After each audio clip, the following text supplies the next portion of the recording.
Hi guys, so I wanted to show you what I've been up to. So I've been designing this app. You probably remember I showed you that, but I made a nice app now for my Cortana, and so I'm going to launch it. Oh, it's going to take some time. So I've been improving it a lot, and now it is interfacing with a Markdown editor, which is kind of cool because I have all this nice equation and code displaying even more nicely than in ChatGPT online. So if I click in English, for example, it's going to remove the GIF, which can be annoying for a long session, and it's going to open a Markdown in well, really you can change the Markdown editor, which is kind of cool. I'm using MarkText, but you could use the one you want by just changing the path to the file to the software you want. So here I could write anything. So for example, hi Cortana, how are you today? So she's going to bluntly say that she has no emotion because she's an AI, but whatever. And so, well, the downside of this technique is that it can be slow. So it was fast, but I've noticed that the APY is always slower than the online version for some reason in general. But it was pretty fast. So as you say here, it's going to add up as if it was like a chat. It says it's going to take the name that you have on Windows, and yeah. So the nice feature for this is of course the displaying of equations and code. So my hello world test is the following generally. Hey, can you write down the Cauchy-Schwarz inequality in n dimension, and could you plot the both term of the inequality in Python? So as you will see in a second. So yeah, one thing that is, well, since it's launching in an external file, you have to refresh the file each time there is something written inside it, which is, well, the only downside of this technique. I've tried to have something that refresh by itself, but unfortunately would require a more sophisticated interface which is specific to the software, and you could not be able to use any Markdown editor if I was doing this. So it's a small inconvenience. You'll have to, each time like there is a new answer, it's like there's this notification and you have to reload the file. So as you see here, it's taking quite some time. So for simple answer, it's going to be faster. So for simple question, so let's reload, and as you see, so so it did not do it in n dimensions, whatever. So as you see here, it's nicely displaying. Well, it's the full power of the Markdown reader with nice vectors, and it's using, you know, the notation double dollar, and you have the nice display of the code as well, which is kind of cool. Now, something that I've made in the app is that you can as well change files. So for example, if I want to, let's say that this was related to my work on mathematics on Cauchy-Schwarz. Now I want to switch to another type of question. You just click on the plus, enter your question.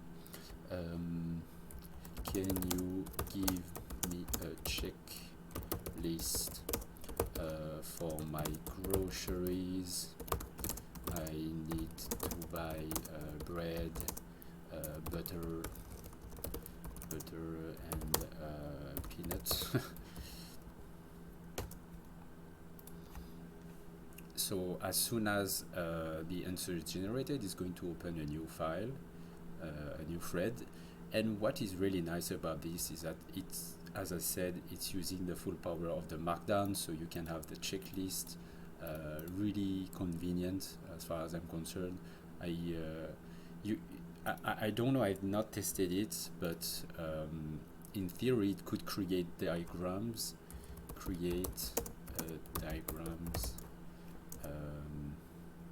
with a root node called APY and two sub node feed forward connection. The two nodes are named node 1 and node 2. I don't know if it's going to work, but anyways, we can try.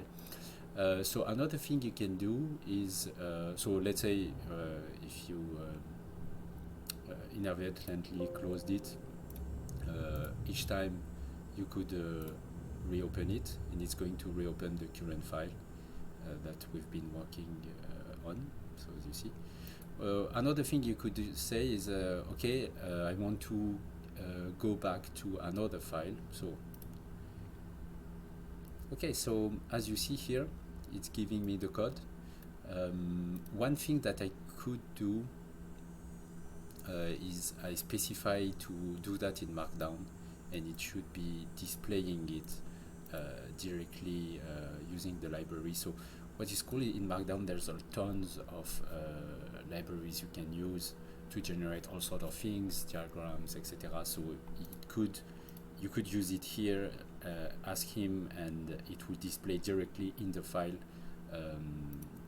So one of the things I've done is I've asked like the thing to directly write all text in Markdown.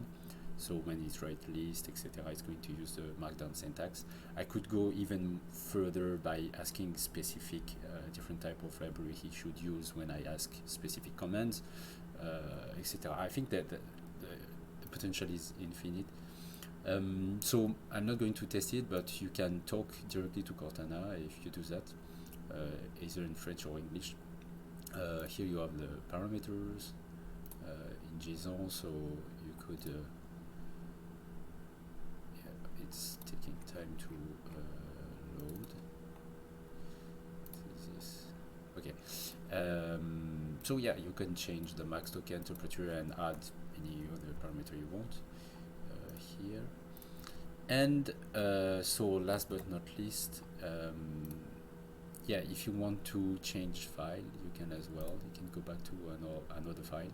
So for example, let's say I want to go back to this one. Well, there were nothing here, but in any case, you go back to what was written in here. It's going to load. Maybe there is a more interesting one that we can open. We're going to look at the size here. So as you see here, I've asked this question, and to check that it correctly loads, you can ask, hey, make a summary of the last question I asked. Okay. Now it will load this file inside the buffer of the program, and it should write after by appending to the file the new answer. So as you see, it updated. Hey, Cortana, sure, here's a summary. You asked how to create an executable file by installer, which is exactly what I did ask. So it's kind of cool. So it's a bit after that. What's cool is that this particular Markdown editor allow you to have multiple tabs open. So you could bounce back. Okay, I want to go back to this one. You select it. It's the 96. Where is it? It's this one. I want to open it. And that's it. And now you can start asking another question. I want you to create this diagram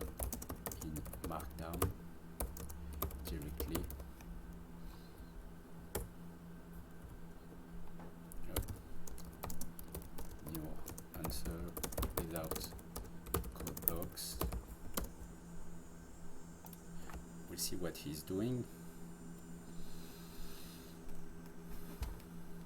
If I selected the correct one. So yeah, after that you can open the folder if you need to change name, whatever, to add a bit more order to this.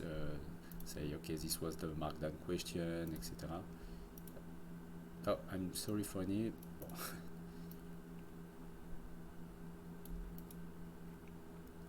Yeah, give the Markdown code for the diagram, please. Let's be polite. So yeah, and yeah, of course, so you'll have to provide your API. So the app is not yet ready for transfer. It's working on my computer, but I need to have a few things to make. Probably I will. Oh, so is it? Oh, yeah. Here we are. So he directly created the Markdown, which is kind of cool. So I guess that you could ask many things. So in the code, you can preload a certain number of things. Say she will behave like Cortana because I asked ChatGPT to do so. You could ask, if I ask for a diagram, use mermaid. So there's really a lot of things we can do with that. And to be honest, I've been using it now. It's with ChatGPT4, which is kind of cool. The consumption in terms of token is not that high, and I'm sure that I will pay less by using this than the plus version of ChatGPT. And the plus version, you can't have it on the API. So I think it's for money wise, it's really better. And the nice add-on is that everything is written in Markdown, so you have nice display. As you see, you can have like many things. And it's not unlike the ChatGPT Online, because you can switch back between different threads, and you can use whatever you want as the Markdown editor. So yeah, I hope you like it. Maybe we can fuse it with the track app eventually to have like a sort of interface for optimization of our work. Like you said to Cortana, launch the track app and it will do it, stuff like that. In the future, I also want to implement long chain so that it can access the internet and give me the link, in a Markdown into the source, HTTPS. It would do it automatically, and so it would be cool to have that. So one last thing I can show you, which is kind of cool, is that I implemented the prompt image. So you can just do prompt image. It works as well when you talk. Create an image of Cortana Halo from the video game Halo with Halo in the background. Let's try this. So it's going to say, yeah, please wait, I will generate an image. And as soon as the image are generated, it's going to open them in your browser. So it opened in the other screen. So as you can see, it created images, really awful images, but that's another story. I think in the future I will, and next it added the generated image in link, so I could click on that link and it would open it, but there is an error for some reason, but it does not appear to have any. I don't know exactly why.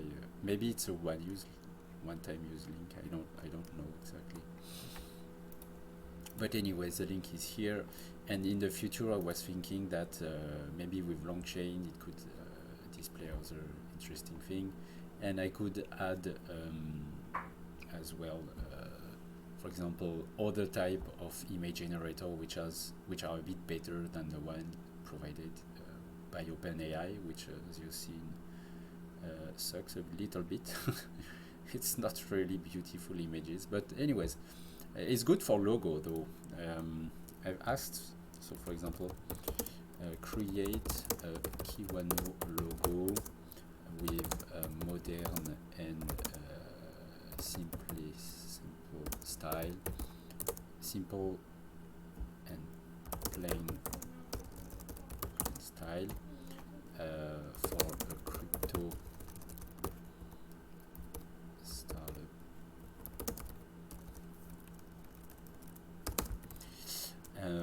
Let's do this, and as you will see, it's not that bad when you ask logo, generally speaking. But for like detail and realistic images, it's going to give not great things. So yeah, just a second, it's going to load. Oh, I don't think it understood my prompt. Yeah. Oh, yes, it did. Oh, no, it didn't. Oh, I forgot to say prompt image. So now it say, I'm sorry for the, as an AI text base, I can't. Yes, you can, but you just.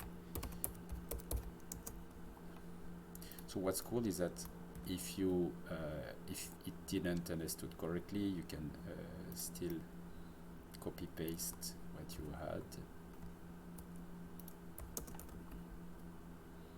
Now it's going to understand, I think. Yes, it is.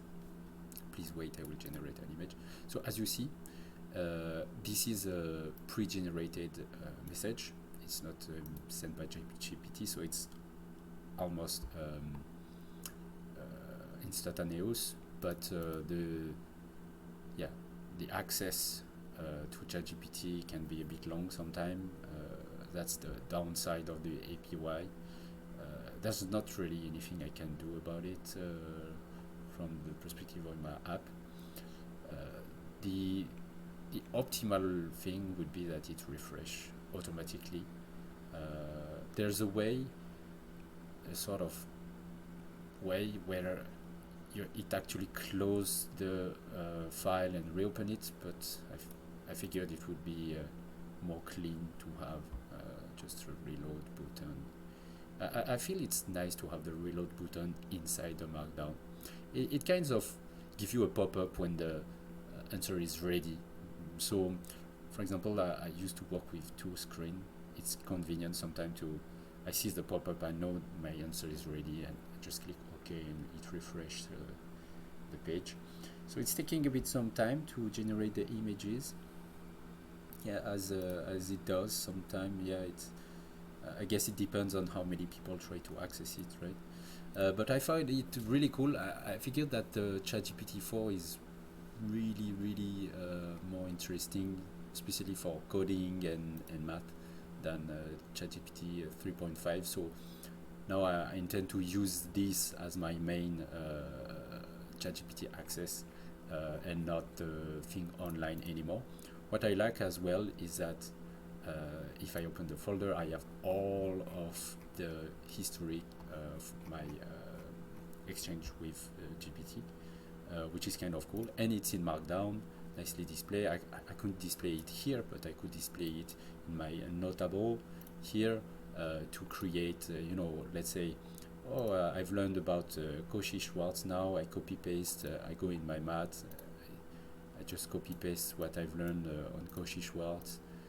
Or even I could directly put this into the folder for my notable.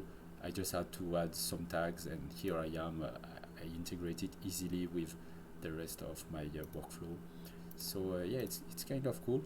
So it seems that the image generation did not work. It never opened any window. Yeah, I don't know. Never generated the image. Well, I guess that happened. So that's about it, guys. I hope you enjoyed the video, and see you in the next one. Bye.